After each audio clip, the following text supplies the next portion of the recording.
नमस्कार दर्शकों, आप देख रहे हैं फुलवारी समाचारों का चैनल। जो भाई बंधु चैनल को सब्सक्राइब नहीं किए हैं, कृपया चैनल को सब्सक्राइब करें, लाइक करें, घंटी बजाएं, शेयर करें। आप वीडियो पूर्ण रूप से देखें फुलवारी समाचारों का खास खबर में।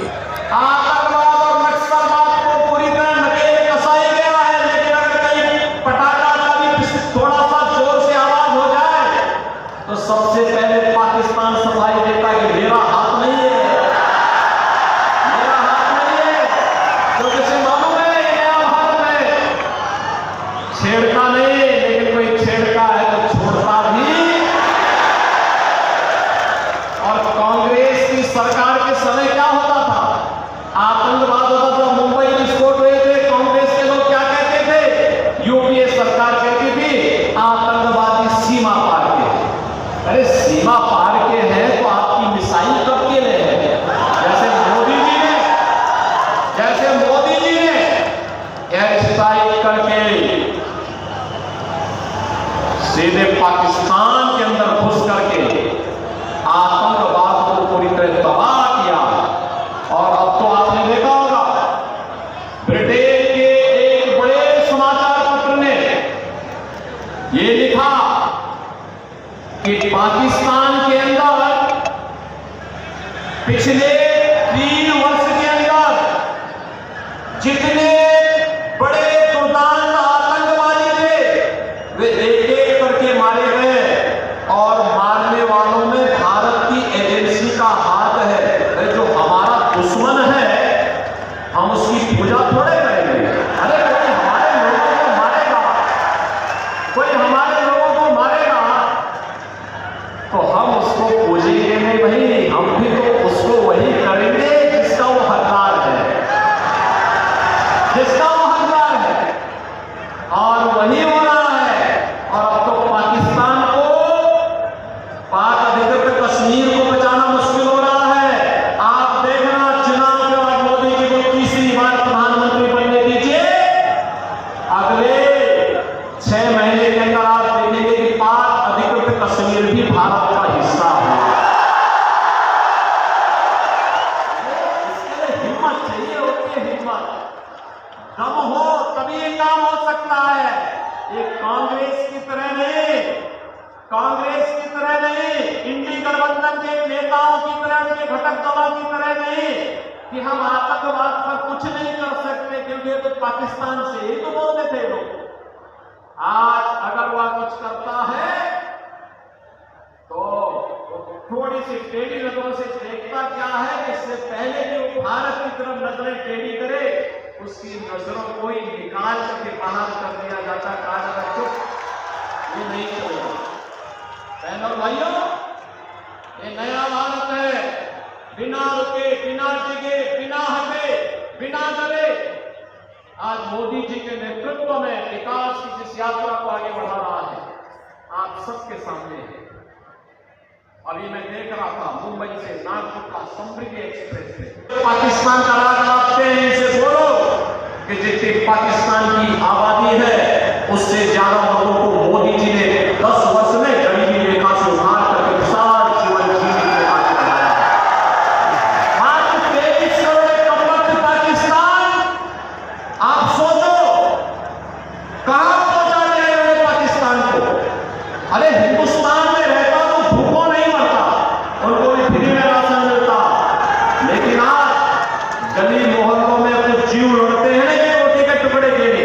यही पाकिस्तान में 1 किलो आटा के लिए छीना झपटी होती है। आंदोलन चल रहे हैं, धरना प्रदर्शन चल रहे हैं, बड़े बड़े अभियान चल रहे हैं, आगजनी हो रही है, तोड़फोड़ हो रही है, क्योंकि खाने के लिए कुछ भी नहीं पाकिस्तान में है।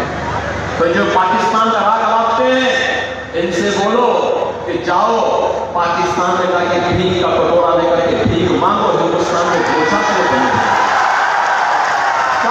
बोल चुके हैं, उन्होंने तो पहले ही कह दिया है, वो तो पहले ही इस बात घोषणा कर चुके हैं कि परित्राणाय साधूनां विनाशाय दुष्कृताम्। उन्होंने पहले ही कह दिया है कि मैं सज्जनों का संरक्षण करूंगा।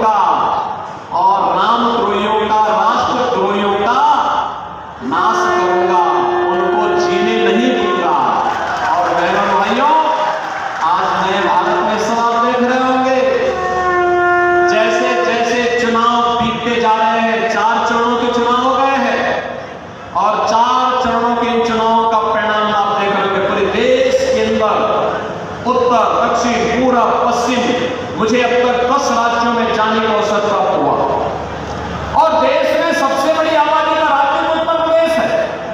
बहनों और भाइयों, मैं कह सकता हूं वहां पे एक ही आवाज है, खरों से एक ही आवाज, एक ही नारा पूछता है, और वो पूछता है कि फिर एक बार, फिर एक बार, फिर एक बार, अब की बार, अब की बार 400 पार के नारे से ये कांग्रेस है, उद्धव ठाकरे हैं, शरद पवार जी हैं, लालू जी हैं, अखिलेश यादव हैं, इन सबको अपने पैरों के नीचे की जमीन खिसकती हुई दिखाई दे रही। कहते क्या होगा 400 मिलने में, क्या होगा? फिर पूछते हैं, जनता से पूछते हैं 400 पार कैसे पाएंगे? तो जनता जनार्दन कहते हैं कि देखो, जो राम को लाए हैं हम, जो राम को लाए हैं, और राम को मोदी जी लाए हैं। मोदी जी अयोध्या में कार्यक्रम कराया है। और बहनों भाइयों, मैं इसलिए कह सकता हूं, इस चुनाव में कुछ मत देखिए, मोदी जी ने विकास कराया है, सुरक्षा दी है, सम्मान दिया है, गरीब कल्याण किया है। अब एक चुनाव जैसे जैसे कांग्रेस के नेताओं के बयान आ रहे हैं, जैसे जैसे उनके साथ सहयोगी दलों के बयान आ रहे हैं, वैसे वैसे चुनाव राम भक्तों, राम द्रोहियों के बीच में अब सिमटता जा रहा है। और इसलिए हमें तय करना है, देश के अंदर राम भक्त राज करेगा या राम द्रोही फिर से आएगा। और एक बात और पूरे देश के अंदर चल रही है, राम भक्त ही राज करेगा दिल्ली के सिंहासन पर, यह भी गूंज रहा है पूरे देश के अंदर। और मोदी जी ठहरे राम भक्त। अभी आपने देखा होगा, पहले प्रधानमंत्री है मोदी जी, जिन्होंने अयोध्या में जाके रामलला के मंदिर पर शिलान्यास किया। लोग कहते थे अरे ये सब नहीं होने देना, प्रधानमंत्री को क्या शोभा देता? अरे मोदी जी ने कहा क्या बात करते हो, राम हमारे पूर्वज थे, हमारे विरासत थे, भारत की आदर्श हैं, कैसे बात करते हैं? अयोध्या में राम मंदिर के निर्माण के लिए मैं क्यों नहीं जाऊंगा? मोदी जी गए, उद्घाटन में मोदी जी गए, 11 दिन का अनुष्ठान रखे और अयोध्या में भगवान राम का भव्य मंदिर का निर्माण किया।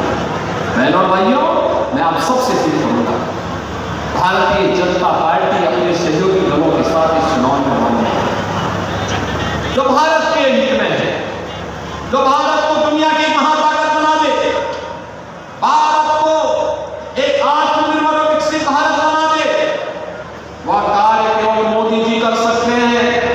मोदी जी के समय है कांग्रेस और इंडी गठबंधन को विसर्जन करने का समय है, क्योंकि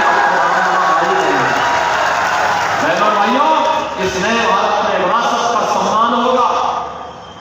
देखिए, मोदी जी विरासत के सम्मान की बात करते हैं और कांग्रेस के लोग क्या कहते हैं, इंडी गठबंधन वाले कहते हैं हम विरासत टैक्स लगाएंगे।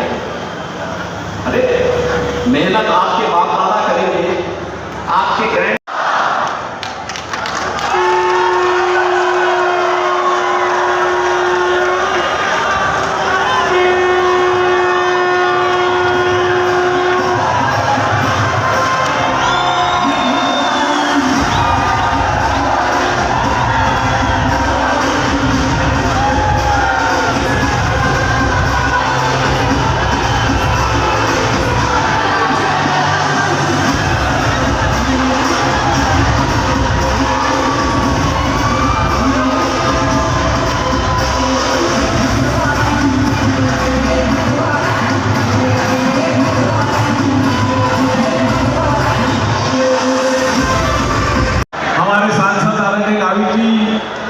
सभी के लाडले उम्मीदवार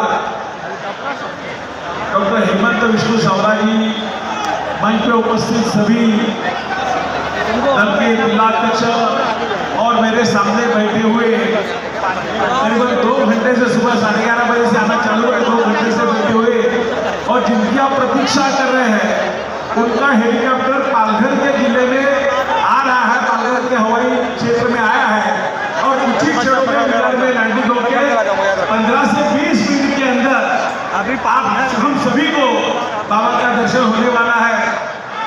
कड़ी धूप में, गर्मी में आप सभी गत 2-2.5 घंटे से यहाँ बैठे, आप सभी का मैं तहे दिल से हार्दिक स्वागत करता हूँ।